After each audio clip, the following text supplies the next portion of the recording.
आप देख रहे हैं श्री हरि कृपा आश्रम चैनल। संस्थापक स्वामी श्री हरि चैतन्य पुरी जी महाराज।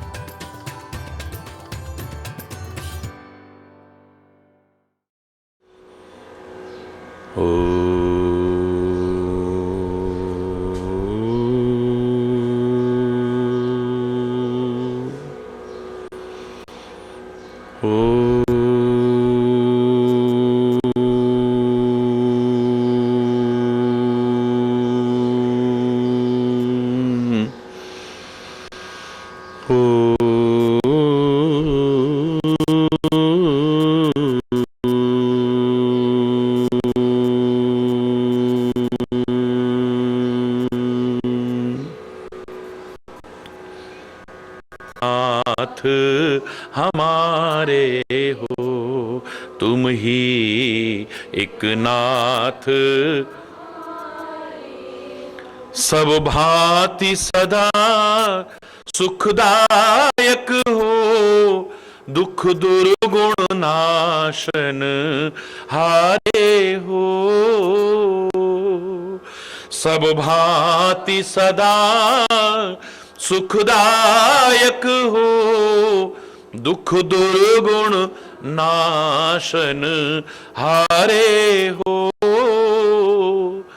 प्रतिपाल करो सिगरे जग को, हो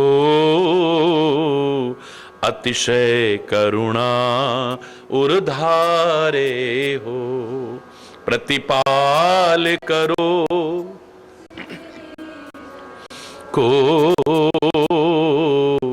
अतिशय करुणा उर्धारे हो। पितु मातु सहायक स्वामी सखा, तुम ही एक नाथ हमारे हो। पितु मातु सहायक स्वामी सखा, तुम ही। भूली है हम ही तुमको, तुम तो हमरी सुधि नाही विसारे हो। भूली है हम ही तुमको, तुम तो हमरी सुधि नाही विसारे हो। उपकारन को कछु अंत नहीं,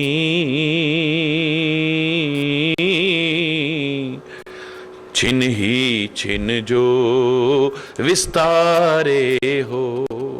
उपकारन को माया का प्रभाव पड़ गया है।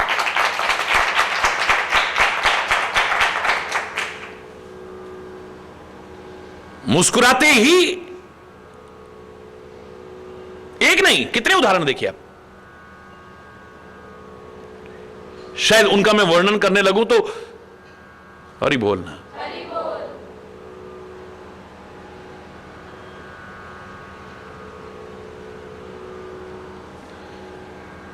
हितकारी भी हैं क्योंकि इसने वरदान मांगा है,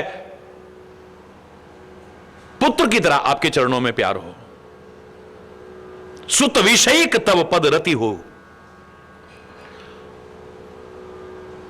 राजा ने जो कहा था, इसने कहा मुझे भी वही पसंद है। जो वरदान चतुर नृप ने मांगा है, मेरी भी उसमें सहमति है।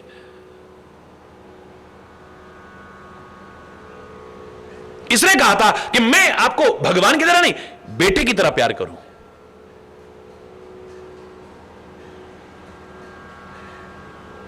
चाहे संसार मुझे मूर्ख कहे कि जगत पिता को बेटा करके मान रहे हैं, मुझे उसकी परवाह नहीं है। और आज ये इस तरह से ज्ञान की बातें कर रहे हैं। मुझे लगता है इस मुस्कुराहट में जो माया का प्रभाव डाला है वो भी अहितकर नहीं है, क्योंकि भगवान की माया भी दो भागों में विभक्त की है। एक विद्यारूपणी माया है, एक अविद्यारूपणी माया है। विद्यारूपणी माया गलत प्रभाव नहीं डाल सकती है।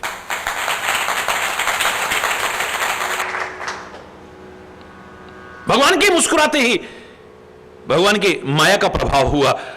जो अभी तक ज्ञान की बातें कर रही थी, परमात्मा रूप में उनकी स्तुति कर रही थी,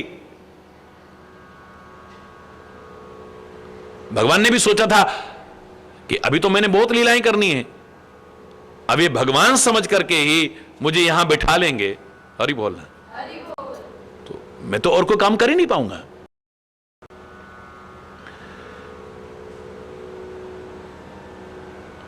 दूसरा ये एहसास कराना चाहते थे कि जिस श्री रंग जी की आप प्रार्थना करते हो, रंगनाथ जी की जो स्तुति करते हो, मैं वही हूं, चतुर्भुज रूप में प्रकट होकर के इसका एहसास करा दिया है।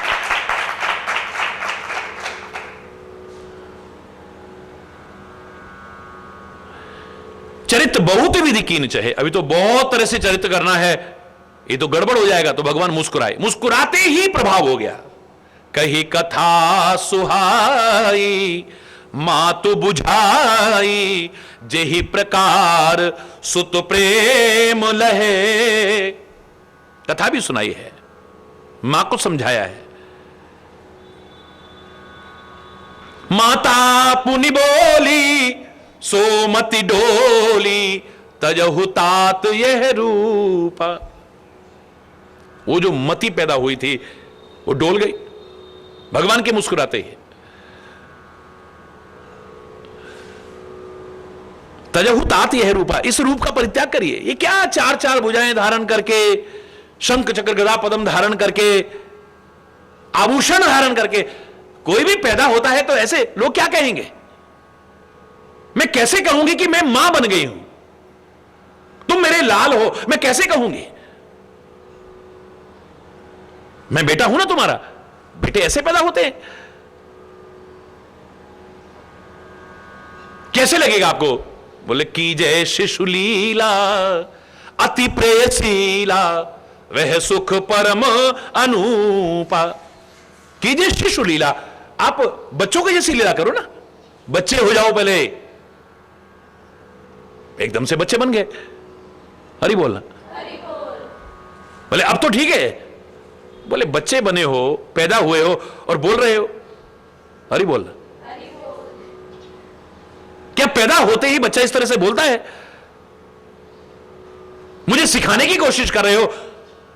अरे मैंने तुम्हें सिखाना है, बोलना सिखाना है, चलना सिखाना है, तुम तो मुझे सिखा रहे हो। कहीं मात बुझाई, हरि बोलना। कौन कहेगा ये औलाद है? बताओ। मेरे बने हो तो बिल्कुल वैसे ही बनो जैसे कि एक बच्चा जन्म लेता है।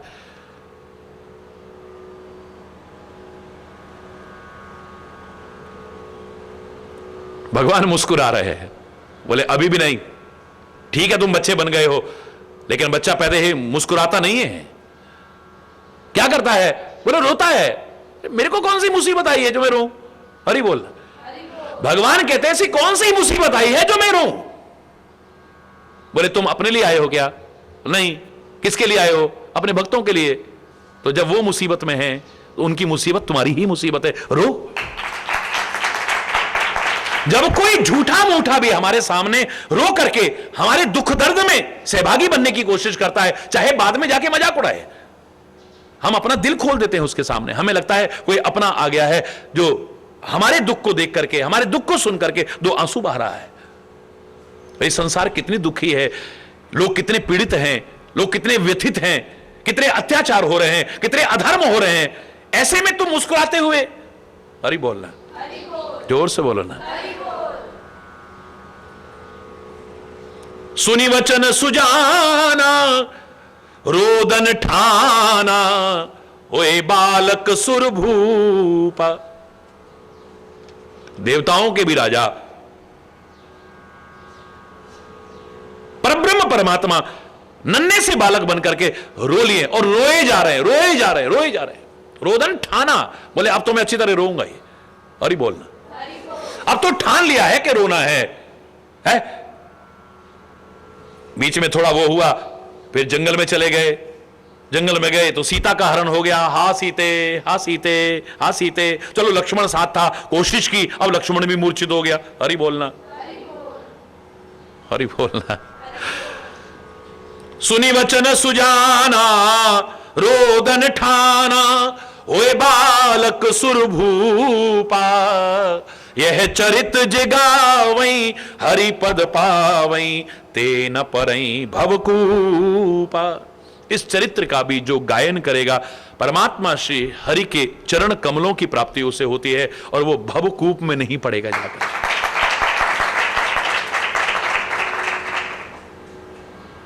विप्रधेनु सुर संतहित,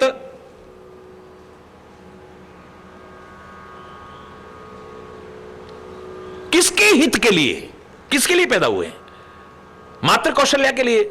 भय प्रगट कृपाला दीन दया कौशल्या हितकारी नहीं, विप्रधेनु सुर संत हित, इन सबके लिए पैदा हुए हैं। क्योंकि संत, सदगुरु, परमात्मा और उनकी विभूतियां वो एक की नहीं, वो तो सबकी है। आपको अपनी लगनी चाहिए, आपको अपनी लगनी चाहिए, इसमें कोई बुराई नहीं है, लेकिन किसी और की नहीं है, यहां गलती शुरू हो जाती है। आप मीरा की तरह अगर कहते हैं मेरे तो गिरधर गोपाल दूसरों ना कोई, मेरा कोई दूसरा नहीं है, मेरे हैं तो बस मात्र एक आप हैं, कोई बुराई नहीं है, बड़ी अच्छी बात है, लेकिन आपका कोई और नहीं हो सकता, आपके लिए तो खाली मैं ही हूं, यहां गड़बड़ शुरू हो जाएगी। क्योंकि आपके लिए तो सब हैं, सब आपके अपने हैं, कौन पराया है आपको? बादल भेदभाव नहीं कर सकते, वायु भेदभाव नहीं कर सकती, नदियां भेदभाव नहीं कर सकती, पर्वत भेदभाव नहीं कर सकते, पृथ्वी भेदभाव नहीं कर सकती, तो संत भी भेदभाव नहीं कर सकते, गुरु भी भेदभाव नहीं कर सकते, महापुरुष भेदभाव नहीं कर सकते, परमात्मा भी भेदभाव नहीं कर सकता। अपने अपने कर्मों के कारण हम सुख और दुख के भागीदार बनते हैं, एक अलग विषय है, लेकिन उनके सब अपने हैं और सबका हित चाहता है। किसका कैसे हित करता है एक अलग विषय हो सकता है। हरि बोलना, किसका हित कैसे करता है, क्योंकि जो कृपा के महत्व को स्वीकार करता है वो दुख में, सुख में, हानि में, लाभ में, यश में, अपयश में, अनुकूलता में, प्रतिकूलता में, जन्म में, मृत्यु में, हर हाल में उसकी कृपा को ही अनुभव करता है। जो भी विधान है परमात्मा का मेरे मंगल के लिए है, वो शुभ है, मेरे अहित के लिए नहीं हो सकता है। परमात्मा जो करेंगे, मेरे सदगुरु जो करेंगे, मेरे भगवान जो करेंगे, मेरे भले के लिए करेंगे, बुरा कर ही नहीं सकते हैं वो कभी।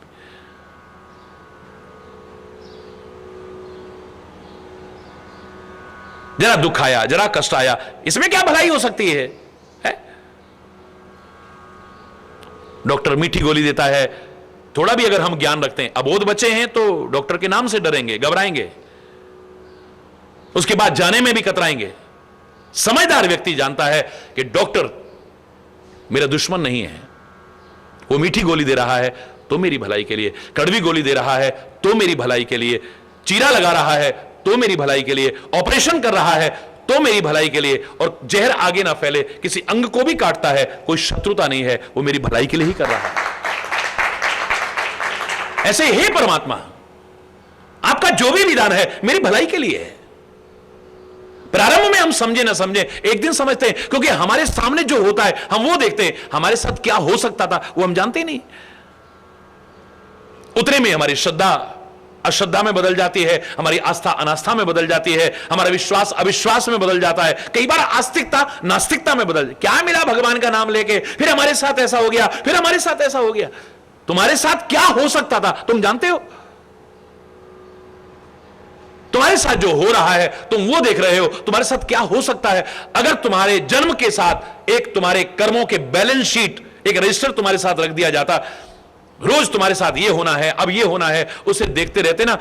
चैलेंज करके कहता हूं, दिन में लाख बार उस परमात्मा को कृतज्ञता ज्ञापित करते, धन्यवाद कहते, ए परमात्मा हमारे भाग्य में तो ये लिखा था, तेरे नाम लेने का फल है, तेरी कृपा का फल है, ये तो इतने में ही टल गया है।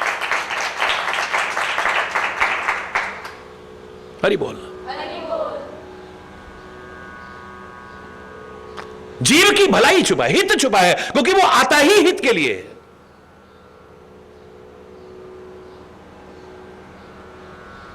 उनके जैसा परम हितैषी और हमारा कौन हो सकता है? बुरा नहीं सोच सकता है कभी भी, भला ही भला होगा हमारा। कहते हैं ना, एक राजा का अंगूठा कट गया,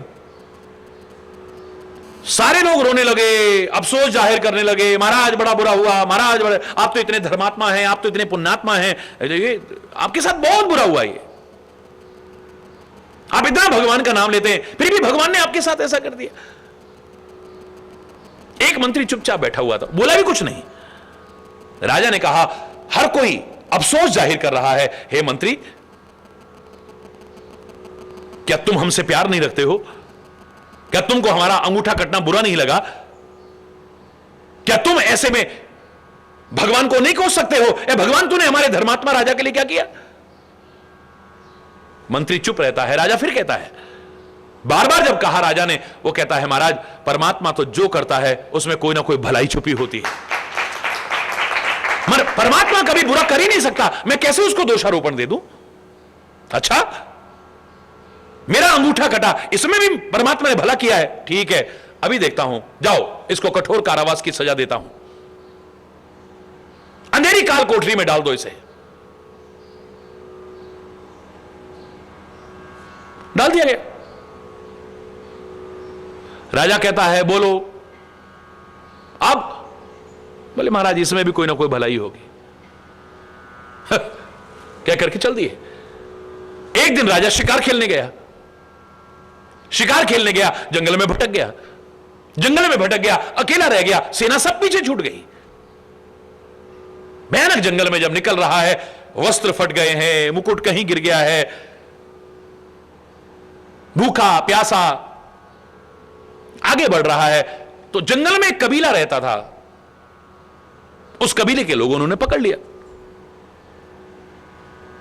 उस कबीले में एक कुप्रथा थी, जैसे आज भी विभिन्न स्थानों पर एक कुप्रथा व्याप्त है जो दूर होनी चाहिए। देवी देवताओं के नाम पर, उस परमात्मा के नाम पर निरीह पशुओं की बलि दी जाती है, निरीह जीवों की बलि दी जाती है, जो मैंने कहा बेजुबान हो सकते हैं लेकिन बेजान नहीं है, उनमें भी जान है, वो भी जीना चाहते हैं।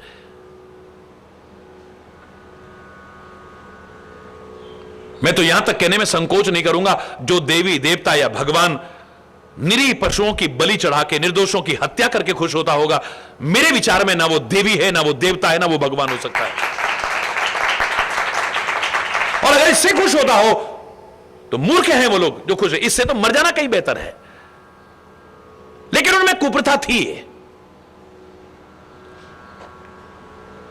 जीवों की हत्या करते थे, वो भी देवी देवताओं के नाम पर, मूर्खतावश, अज्ञानतावश। आज कोई नहीं था तो उन्होंने कहा, यह जीव मिल गया है, चलो इसकी बलि चढ़ा देंगे। लेकर के गए तो इन लोगों ने भी अपने अपने नियम बना रखे हैं। मूर्खतापूर्ण जघन्य अपराध करने वालों ने भी अपने नियम बना रखे हैं। अब राजा को ले जाया गया, उनका स्नान कराओ, नए वस्त्र पहनाओ, इसे तिलक लगाओ। अब पुजारी के सामने प्रस्तुत किया, उन्होंने कहा, देखो इसका कोई अंग खंडित तो नहीं है। और नियम उन्होंने बना रखा होगा, खंडित बलि नहीं चढ़ेगी। हरि बोलना। वही तो, ऐसे उदाहरण सुनाने में भी शर्म आती है, संकोच होता है। भारत जहां अध्यात्म का शिरोमणि रहा हो, वहां ऐसी कुप्रथाएं होना शर्मनाक है। जो जगतगुरु रहा है और जगतगुरु बनेगा,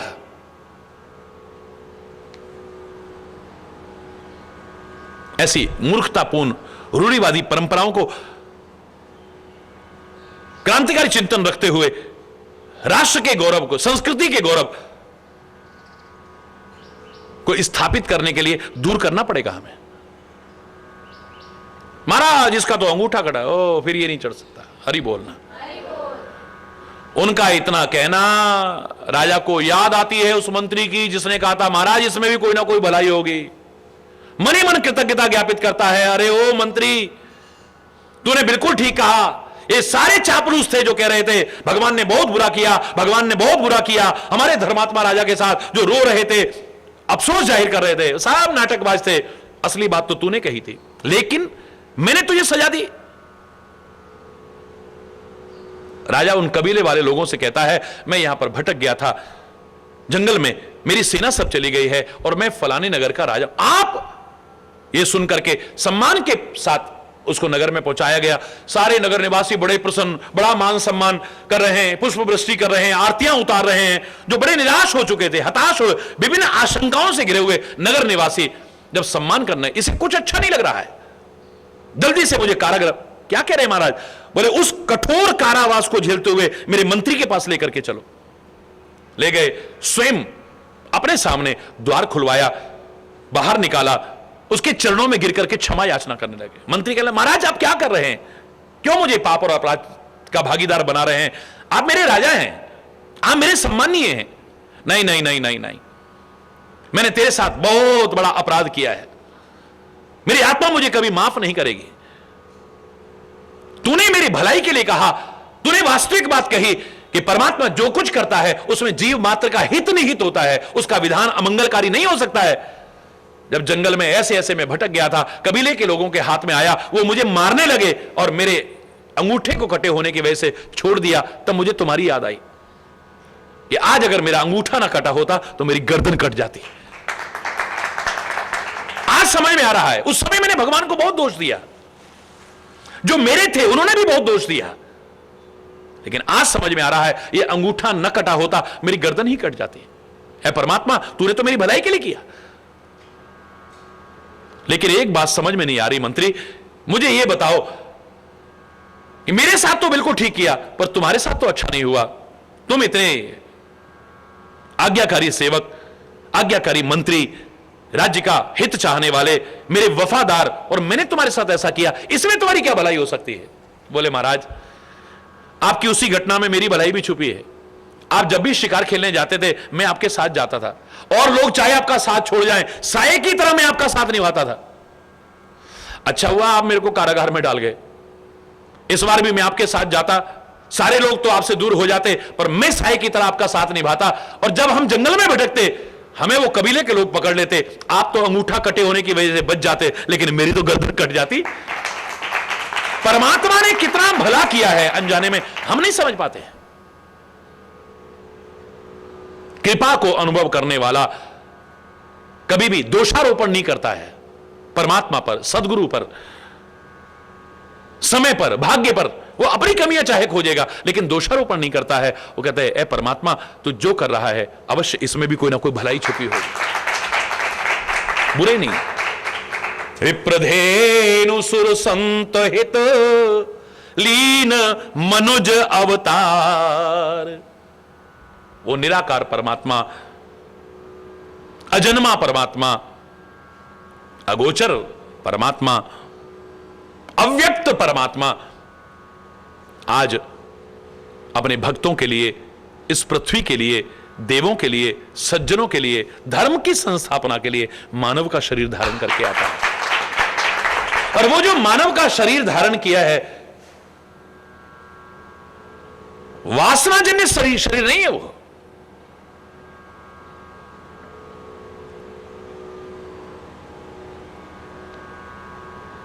स्त्री पुरुष के संसर्ग के कारण उत्पन्न ये शरीर नहीं है। दिव्यता को वही उजागर किया कि खीर खाइए, हरि बोलना।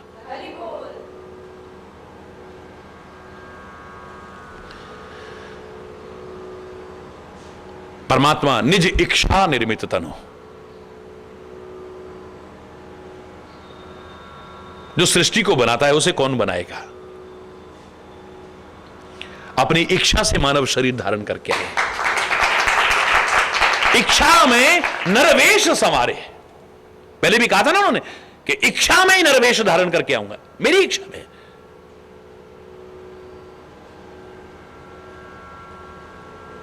माया, गुण, गो माने इंद्रियां, इन सब से परे।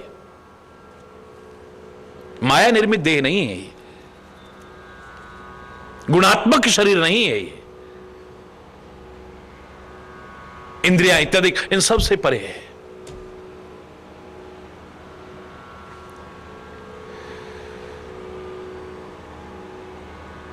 वो परमात्मा कभी भी अपने भक्तों को कष्ट में नहीं देख पाता है, सज्जनों को कष्ट में नहीं देख पाता है। जो डिंडिम घोष किया है उसने, वो गलत नहीं है। जो प्रतिज्ञा की है वो गलत नहीं है। यदा यदा ही धर्मस्य ग्लानिर्भवति भारत, जब जब भी धर्म की ग्लानि होगी, अधर्म बढ़ेगा, अत्याचार बढ़ेंगे, अन्याय बढ़ेगा, तब तब अभ्युत्थानम अधर्मस्य,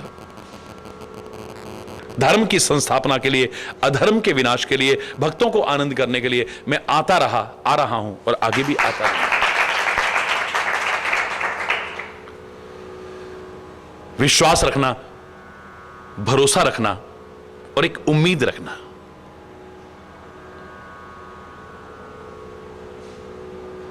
संसार परिवर्तनशील है, यह सब कुछ बदलता है।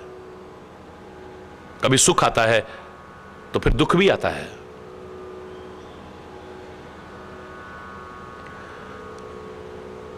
कभी बसंत आता है तो पतझड़ भी आता है। सब दिन होत न एक समान, हरि बोल। हरा भरा वृक्ष पतझड़ आने पर सूखा ठूंठ बनकर रह जाता है। कई लोग तो मूर्खतावश उसे बेकार समझ करके काट के फेंक देते हैं। जो विचारशील प्राणी होते हैं वो कहते हैं इसे काटो मत। आज ही तुम्हें सूखा ठूंठ नजर आ रहा है, लेकिन समय पर परिवर्तन आएगा, फिर से बसंत आएगा और बसंत आते ही बस अंत हो जाएगा इसकी उदासी का और नीरवता का। फिर से नई नई कोंपलें फूटेंगी, फिर से पत्ते आएंगे, फिर से वो खुशहाली होगी, फिर से वो समृद्धि होगी, फिर से इस पर पक्षी चहचहाएंगे, फिर से इसके नीचे बैठ करके राहगीरों को विश्रांति मिलेगी। है क्या फिर?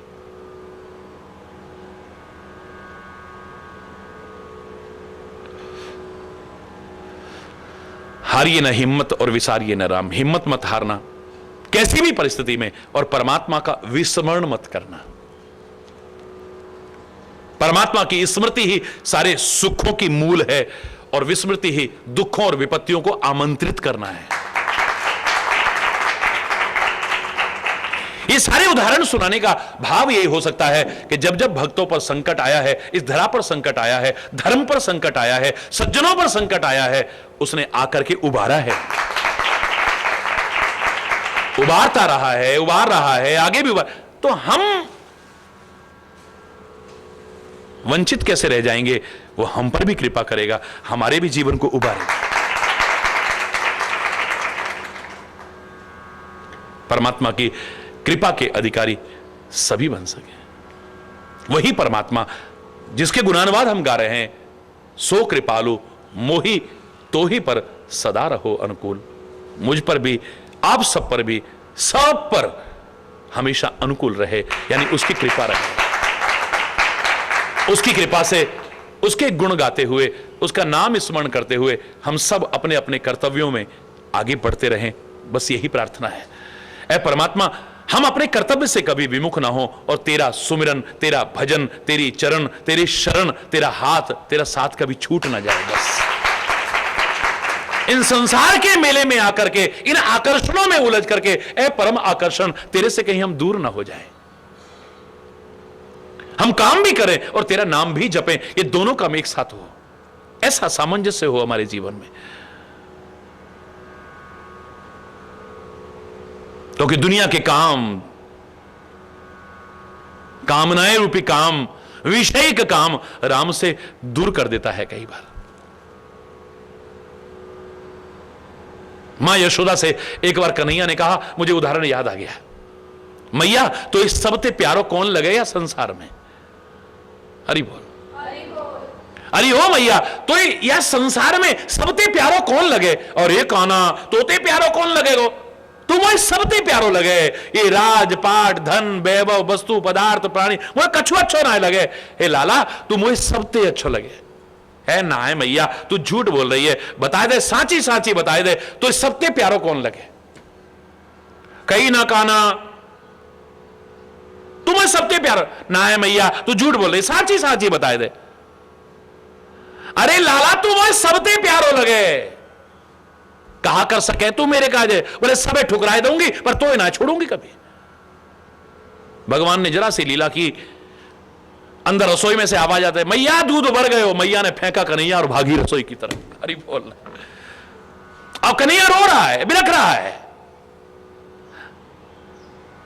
वहां देखा तो ना कोई दूध उबल रहा था ना कुछ, भगवान की लीला थी। वापिस आई, अरे लाला काहे को, तो चोट तो नहीं लग गई? नो नो है मैया रहने दे, तू मुझे सबते प्यारो लगे, मैं तो दूध ते प्यारो ना लगू है? ये दुनिया के काम ऐसे हैं कि राम को भी भूल जाता है आदमी। हरि बोल। कन्हैया तक को भी हरि बोल न डाला और मैया भाग गई। तेने ये ना देखी कि मुझे चोट लग जाएगी, ऐसे फेंको और चल दई। अरे दूध भर जातो, कहां है जातो? 9 लाख गैया है हमारे, दूध कम ना हो हमारे यहां, पर तू दूध प्यारो है, मैं प्यारो ना हूं। हरि बोल। एक उदाहरण क्या बताता है? काम का आकर्षण ऐसा है, ये राम को भी कई बार दूर कर देता है। हरि बोल। शायद इसी को देख करके कहा होगा लोगों ने, जहां काम तहां राम नहीं। हरि बोल। और जहां राम नहीं काम, तुलसी कबहू की रह सके, रवि रजनी इकट्ठा हो। जैसे सूर्य और अंधकार एक साथ नहीं रह सकते हैं, ऐसे राम और काम एक साथ नहीं रह सकते। हरि बोलना। अवध में प्रकट हुआ, बड़ी अच्छी बात है, मैं बधाई देता हूं। बधाई हो। जन्म लियो मेरे रघुराई, अवधपुरी में बहार आई। जन्म लियो मेरे रघुराई, अवधपुरी में बहार आई। जन्म लियो मेरे रघुराई, अवधपुरी में बहार। जन्म लियो मेरे रघुराई, अवधपुरी में बहार छाए। दशरथ की किस्मत जागी, दशरथ की किस्मत, मात कौशल्या बड़ भागी। मात कौशल्या बड़ भागी। राम लखन भरत शत्रुघ्न चारों भाई, अवधपुरी में बहार छाई। जन्म लियो मेरे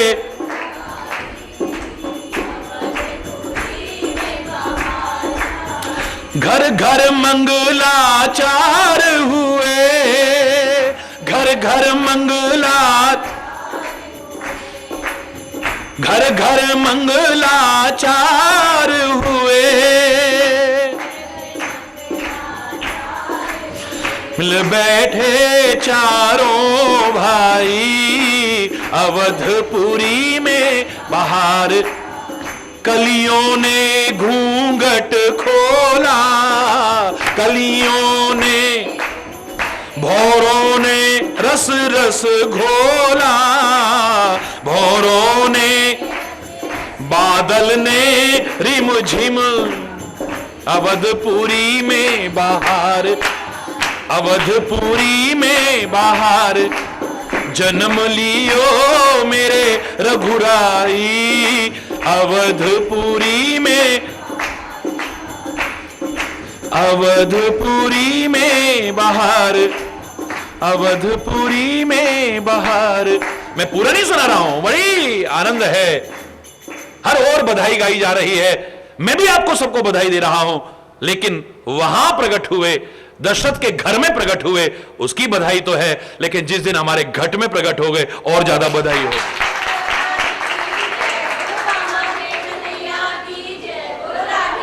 मैं जो बचपन से प्रार्थना करता रहा हूं, आप भी जरूर करना, ए अवध बिहारी, हे दशरथ अजर बिहारी, हे धनुर्धारी, हमारा हृदय बिहारी बन जाए।